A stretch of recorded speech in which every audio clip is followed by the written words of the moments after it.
Hi, welcome to Hot Chocolate Hits.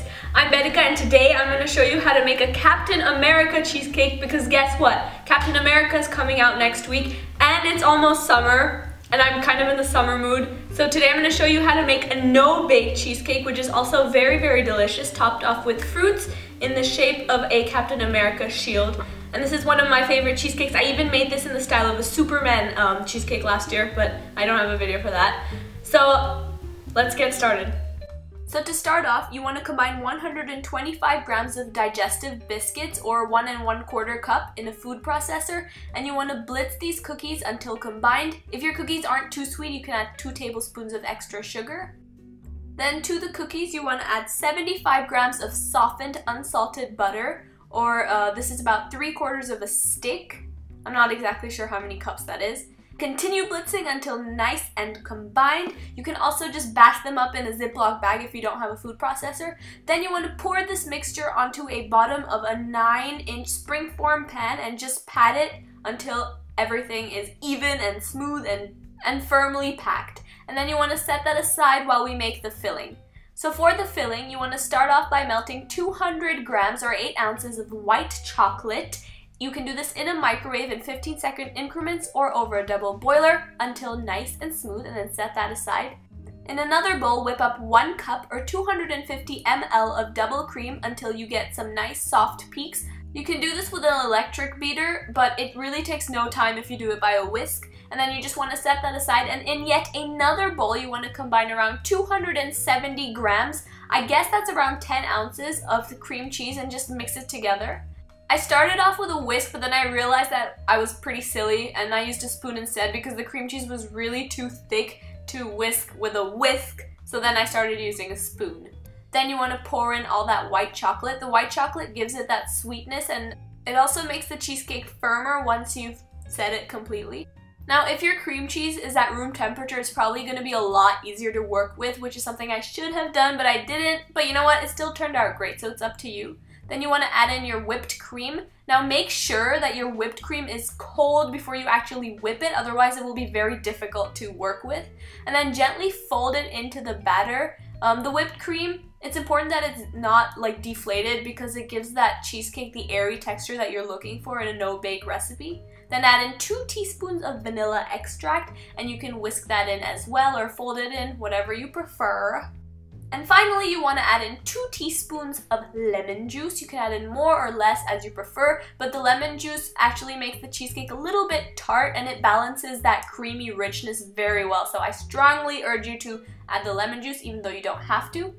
And feel free to give it tastes every now and then because it is downright addictive and it does not have any eggs, so it's safe to eat. And then just pour it onto the crust.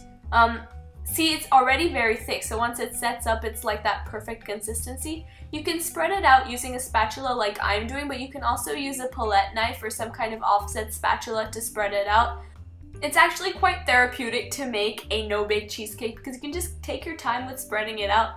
And then you want to set it up overnight or for at least 2 hours before removing the springform circle thingy-mabob. You can also use a different sized pan, but since this is a Captain America cheesecake, a circle is essential. And just look at how beautifully that came out. We didn't even need to grease the pan. It's so creamy. And now for the decorating. I started off by cutting an 8-inch circle out of wax paper, just tracing it out and cutting it. Then I took a toothpick and traced all around it. This is totally optional, by the way. So I have 1 inch left. And so then what I did was I sliced a banana really, really thinly, and I arranged it on the periphery of the line that I drew with the toothpick. Now once again, it isn't necessary for you to draw the 8-inch circle. You can just kind of guess that it's about 1 inch from the edge of the cheesecake.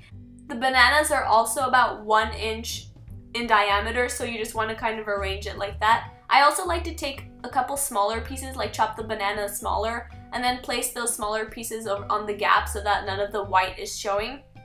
I think that it looks fine. You can also use apples instead of bananas. But for the red part, I do like raspberries. You can also use strawberries. So just smush them with your fingers, or you can chop them up and then just put them on the outside, and that's how it looks when it's done. Make sure that all the red is covered. And then you also want to put a layer of raspberries on the other side of the banana. So you have the banana surrounded in raspberries.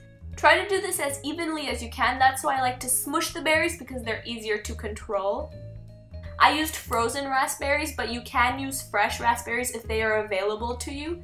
And like I said, you can also use strawberries or any other red fruit that you fancy.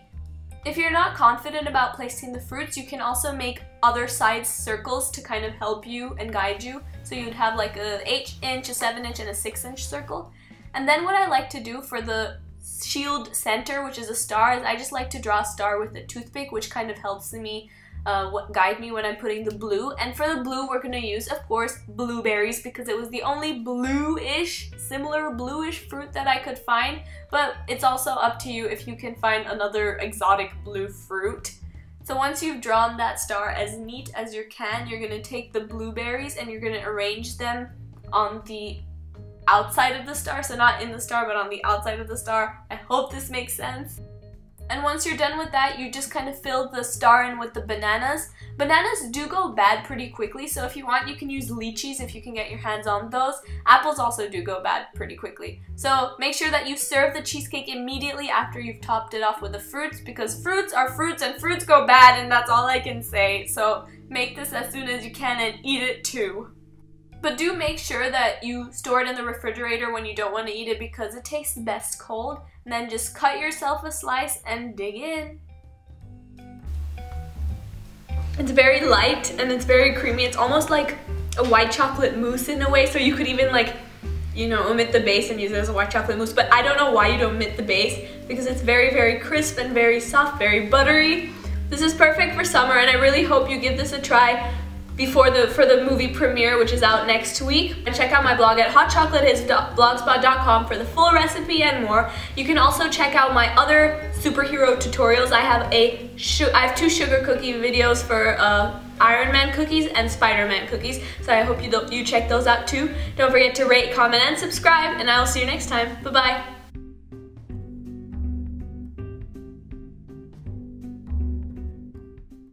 Also check out some other fun Captain America themed recipes to get you psyched for the movie, which is out next week, and I really hope you go watch it because I know I will. So click any of the links here.